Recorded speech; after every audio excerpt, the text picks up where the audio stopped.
Neil's Vacuum and Sewing Center. We're with you every stitch of the way. Hi, it's Carol, back again with our next Fun Fact Friday. Today I thought I would show you how to do a simple project called Quilt as you go. So in other words, you can make something like this. Don't have to quilt it when you get done. It's going to be all done when you are done and ready to bind it. So let's get started and I'll show you how. The pattern I've chose to show you today is actually called Quilting Trio. And there's 3 projects, but I'm going to be showing you this table runner right here. The very first thing you'll want to do is choose a backing and have the batting.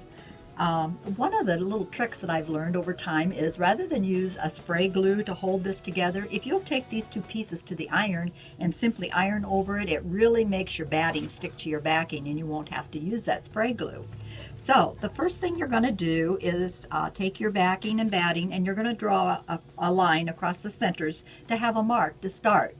Then you're going to have a square of fabric and we're going to put that, because this is going to be diagonal, so we're going to put that so all 4 corners are going to be on the line that I've drawn here, like so.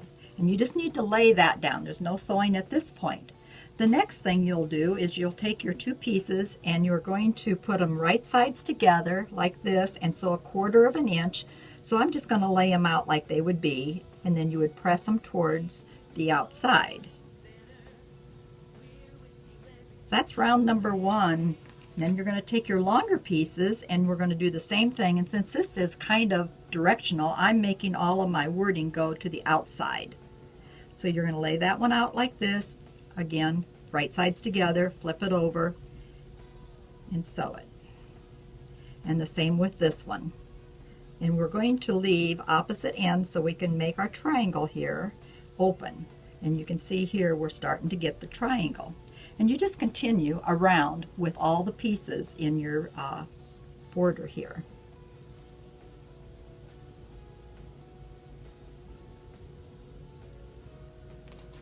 And as you can see, it's starting to get larger.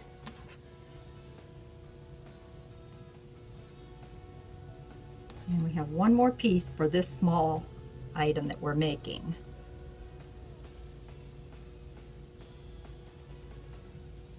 And the last piece, lay it out here. So you've sewn all these pieces, flipped and sewed, so then there's quilting on the back side as you did that. So next thing would be to do your inner border. And now we're ready to lay down our first inner border. And you're going to lay that down right sides together, and you're going to lay it so it just catches these little inlets here where we have gaps, because we're going to trim that off after we've stitched this down. So you're going to stitch this down all the way, and you're going to do that on both sides, and then you're going to flip them over like this, and then we're going to lift that and trim off with scissors these extra points that you'll see under here laying there, because we don't need all of that bulk. Once you've done both sides, we're going to do our points same way. Lay it down, flip it over, and then you'll cut that off, and then you'll have another one same way. Lay it down, sew, and flip it over, and you can see here if I had cut that, then we would have our first point. The next item would be to put down your outside border, so let me show you that.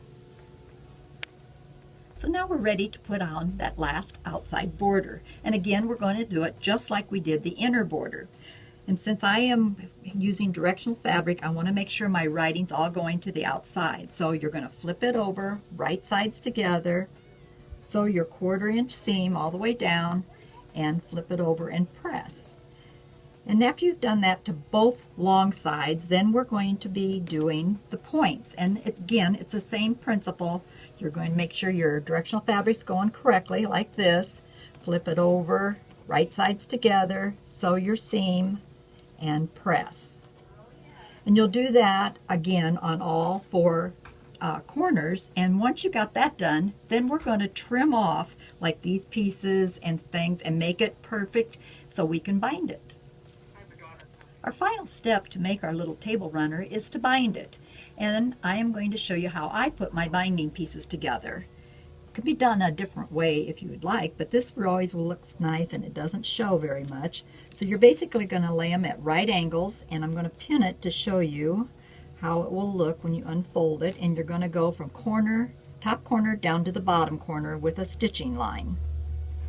And then when you open it up, if you have a straighter pin it works better, however, but when you open it up it's going to be looking like that.